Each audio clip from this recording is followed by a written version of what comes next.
اچھا دین آئے گا کیسے؟ دین کیسے آئے گا؟ دین کے لانے کا طریقہ کیا ہے؟ دین دنیا میں زندہ ہونے کا طریقہ کیا ہے؟ دین دنیا میں نبی کی محنت سے زندہ ہوتا ہے، نبیوں کی محنت سے زندہ ہوتا ہے۔ نبی کریم صلی اللہ علیہ وسلم نے جو محنت فرمائی ہے اس کو کرنے سے دین دنیا میں زندہ ہوتا ہے۔ نبی کیا محنت کرتا ہے؟ اس میں بھی غلط فہمی ہے۔ نبی کے 3 کام ہوتے ہیں۔ نبی کا ایک کام تو یہ ہوتا ہے کہ وہ لوگوں کو سمجھا بجھا کے اس بات پہ آمادہ کرتا ہے کہ تم نے دین پہ چلنا ہے۔ ایک کام تو نبی کا یہ ہوتا ہے، یتلو علیہم آیاتہ، وہ قرآن کی آیتیں سنا سنا کے لوگوں کو آمادہ کرتا ہے، لوگوں کو دین کے لیے تیار کرتا ہے، لوگوں کو دین کے لیے آمادہ کرتا ہے۔ ایک نبی کا کام یہ ہوتا ہے۔ دوسرا کام یہ ہوتا ہے کہ جب وہ دین پہ چلنے کے لیے تیار ہو جائیں تو ان کو دین کا علم دیتا ہے کہ تم نے دین پہ چلنا کیسے ہے۔ اب آپ نے نماز کے لیے تیار تو کر لیا، لیکن نماز پڑھنی کیسے ہے یہ بھی تو بتانا ہوگا نا۔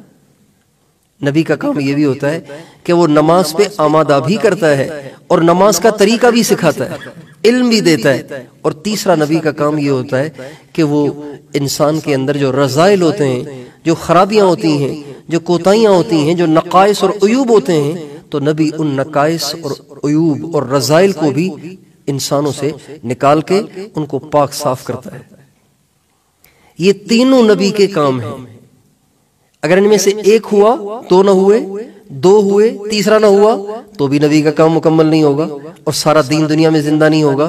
سارا دین دنیا میں تب زندہ ہوگا جب نبی کا پورا کام کیا جائے۔ اور نبی کا ایک کام لوگوں کو دین پہ چلنے کے لیے آمادہ کرنا، لوگوں میں دین کی رغبت پیدا کرنا، لوگوں کے سامنے دین کی اہمیت کو بیان کرنا، اور پھر جب وہ دین پہ چلنے کے لیے تیار ہو جائیں تو ان کو دین کا علم دینا، ان کو دین کی سوجھ بوجھ پیدا کرنا، اور ان کے اندر جو کمیاں، کوتاہیاں، برائیاں، ان کے اندر جو گناہ ہیں، ان کے اندر جو رذائل ہیں، ان کے اندر جو باطنی نقائص ہیں، اس سے ان کو پاک کر کے ایک کامل مکمل انسان بنانا۔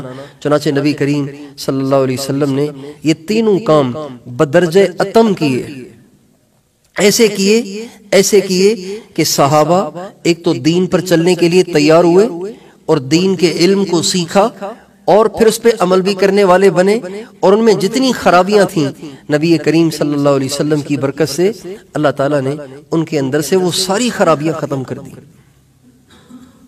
یہ تینوں چیزیں اگر مل جائیں تو ساری دنیا میں سارا دین زندہ ہو سکتا ہے، اور اگر یہ تینوں چیزیں جمع نہیں ہوں گی تو ساری دنیا میں سارا دین زندہ نہیں ہوگا۔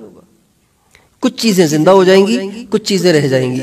آج امت مسلمہ اس غلط فہمی میں مبتلا ہونے کی وجہ سے آج کسی ایک چیز کو پکڑ لیتی ہے، دوسری چیز کو چھوڑ دیتی ہے۔ اس کا نتیجہ کیا ہو رہا ہے؟ اس کا نتیجہ یہ ہو رہا ہے کہ دین اپنے کمال کے ساتھ ہماری زندگیوں میں زندہ نہیں ہو رہا۔